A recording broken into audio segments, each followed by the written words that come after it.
Hi, everybody. In this lecture, we're going to finish our study in Chapter 4, talking about exponential functions, by moving into Section 4.5. And Section 4.5 is about using exponential functions to model data. All right, so let's start with an example, or let me explain what this process is, and then we'll do a quick example.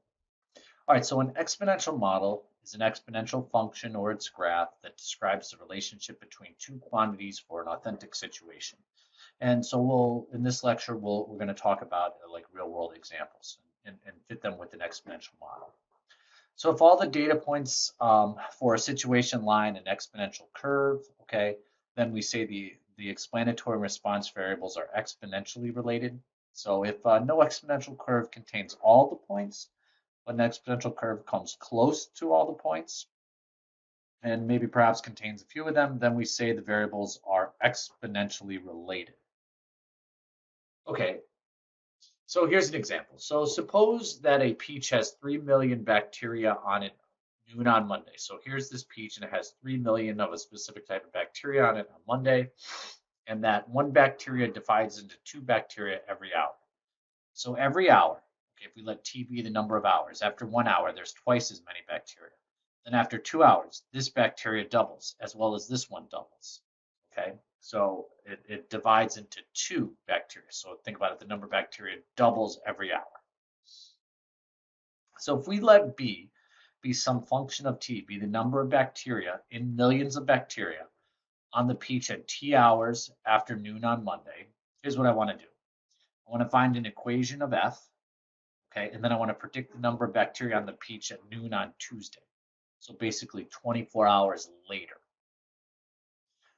All right, so we complete a table of values of F based on the assumption that one bacteria divides into two every hour. All right, so we started with 3 million bacteria. And what we're saying is every hour it doubles because every hour a bacteria divides into two. So after 1 hour, there's 6. After 2, there's 12 million. Then after 3 hours, there's 24 million. Then after 4 hours, there's 48 million, and so on and so on. So you can see kind of like from the previous class or previous section, we have the starting value, the A, because that's the intercept, and then we know that it doubles. Okay, so as the value of T increases by 1, the value of B changes by greater and greater amounts, the value of the bacteria. So it would not be appropriate to model with a linear function. Note, though, that as the value of T increases by 1, the value of B is multiplied by 2.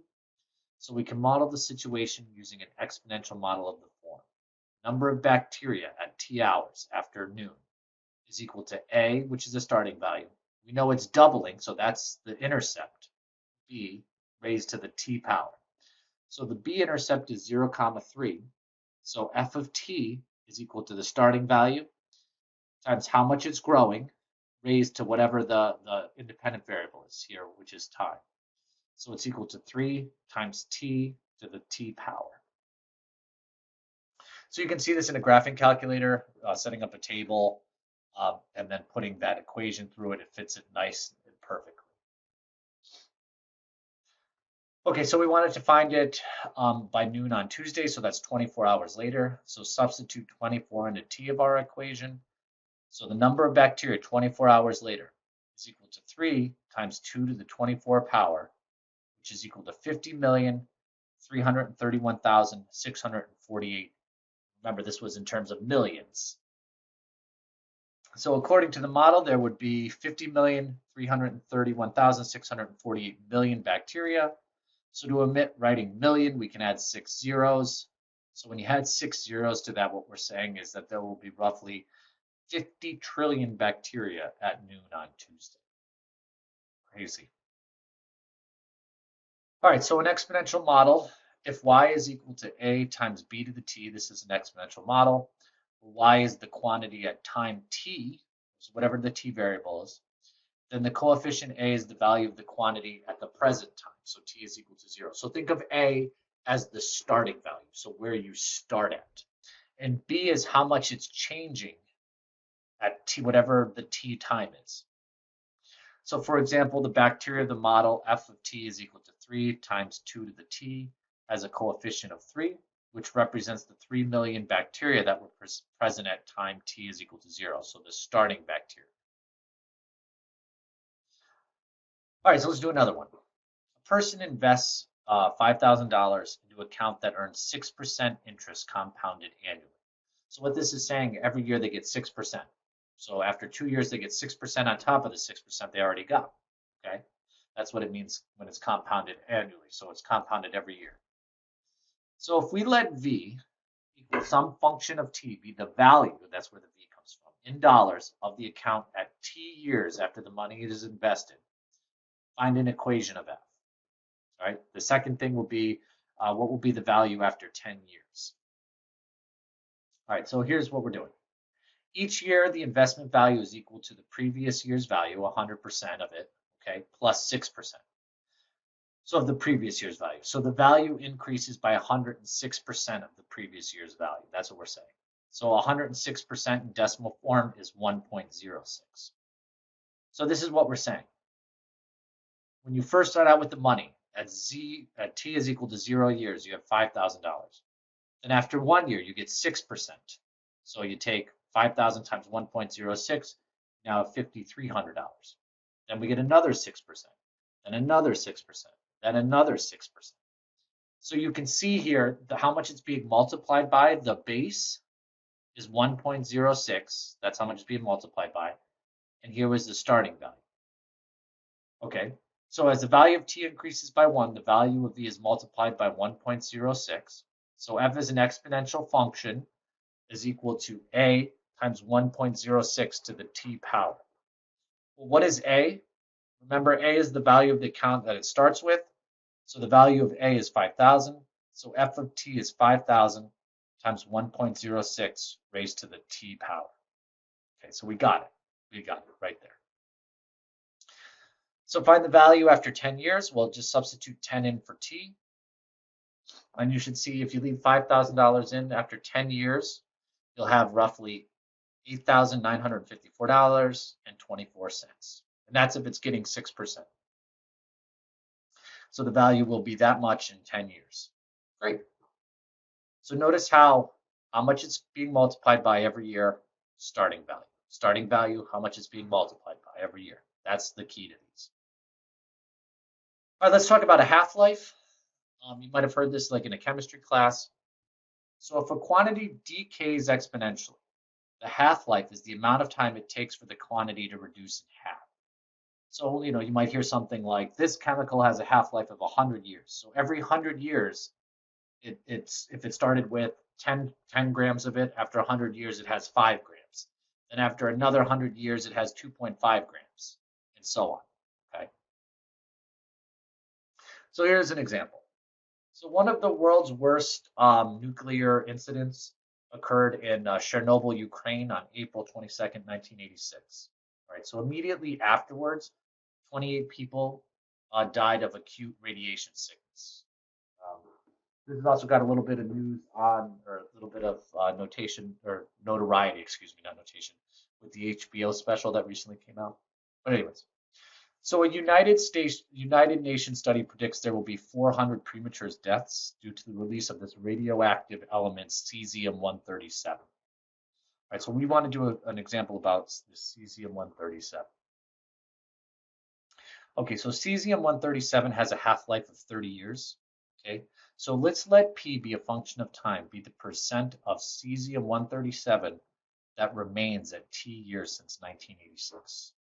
Okay, so we want to, this cesium-137 is this radioactive element, and it's affecting Chernobyl, and we want to see, basically measure how much of it's left, or what percentage of it is left after a certain time period. All right, so the big thing here is we're going to start with f of t, and t being years since 1986.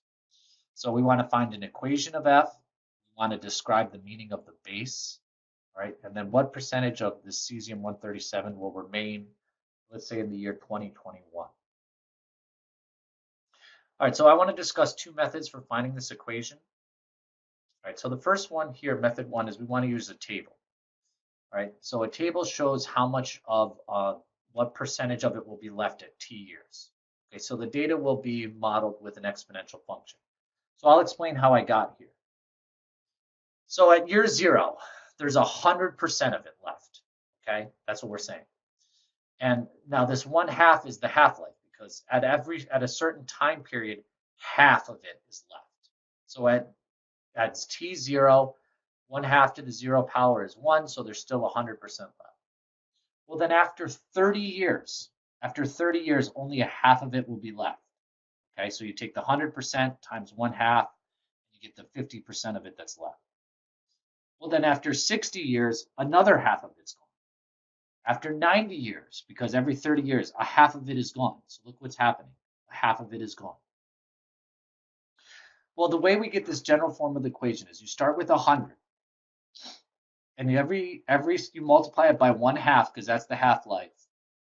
T is years since 1986. So T is the number of years, but then it only gets multiplied by 1/2 every 30 years.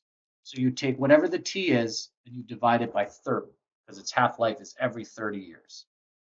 All right, so like here, for example, the reason we have the 3 is because the T is every 30 years. But if we're just going to have like after 1 year or after 2 years, whatever, since we take the number of years and divide it by how many years it takes to get to that exact half-life. So this is one equation, 100 times 1/2 t divided by 30. All right, so you can use a graphing calculator to verify this, but you can write the equation the following way.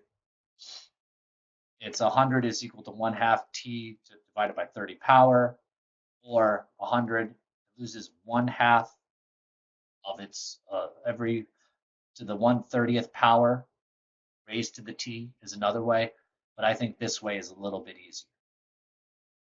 Okay, so you can see this now, just splitting this up, that if you take 1/2 to the 1/30th power, you get 0.977. So you can even just write this as 100 times 0.977 to the t power. So what this is saying is every year, basically, there's 0.977 of it left. So this is another way to do it. All right, but I actually think this way is a little bit easier. All right, so method 2. So instead of recognizing a pattern from the table, we found an equation of f by using the first 2 points on the table, right? So 0, there's 100%. After 30 years, there's 50% left. So since the p-intercept is 0, 100, we have this. And then you can solve using the method from the previous lecture to be able to see this. So I also want to show you another way with your calculator how to do this. So if you remember, you go stat, you edit the list. So at 0 years, there's 100% of it left. Then after 30 years, because that's how long its half-life is, there's only 50% of it left. All right, so how long it took to get there? Go stat, calc, go down to the exponential regression.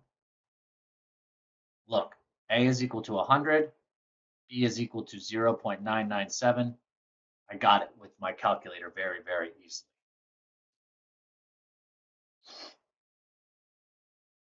All right, so the base of this function is 0.997. So each year, 97.7% of the previous year's cesium-137 is present. So in other words, each year it decays roughly 2.3% each year. Okay, that's the way of the base, describing the base. So we wanted to find how much of it is left by 2021. Well, that's 35 years since 1986. So substitute that in for t. So it's 100 times 0.997 to the 35th power. So what we're saying here is roughly in 2021, so in a few years from now, about 44.3% of that cesium-137 will remain, which is not good. Which is not good because, you know, we wanted it to have 0% left. So there's still radioactive element there. All right, so a few other things. If f of t is equal to a times b to the t, where a is positive, models a quantity at time t, then the percent rate of change is constant. Okay, so in particular, if the base is greater than 1, then the quantity grows exponentially, all right, at a rate of b minus 1% in decimal form per year. If B is between 0 and 1, right, the quantity decays exponentially at a rate of 1 minus B percent of units per year, or units per time, whatever the time is. Okay, so if B is greater than 1, like we saw with the interest example, it grows exponentially. If B is less than 1, like the Chernobyl example, we see that it decays exponentially. All right, let's do one last one.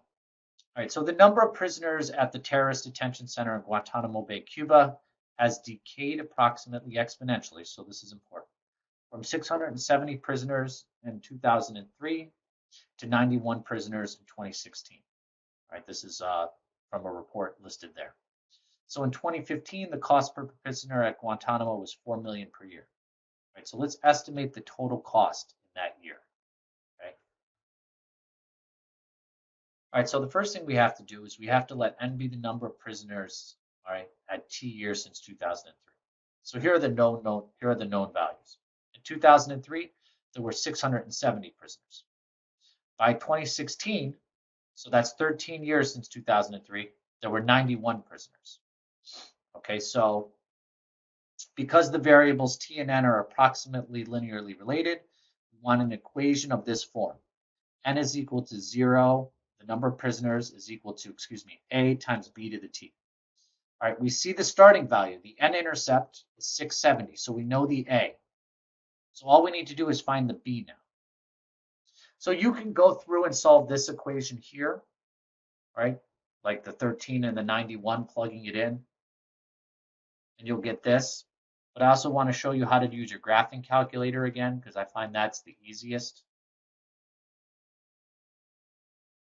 So you're going to go stat, you're going to put in these two values. So it was 0, 670, and then 1391.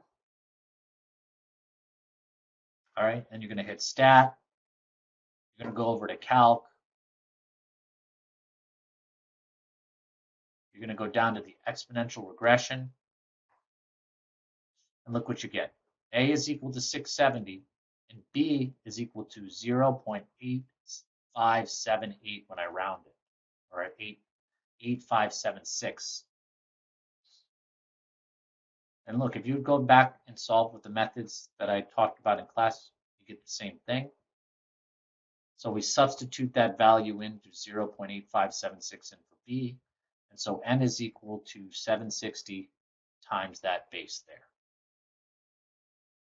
All right, so to estimate the number of prisoners in 2015, we substitute t is equal to 12 into the equation because it's 12 years since 2003.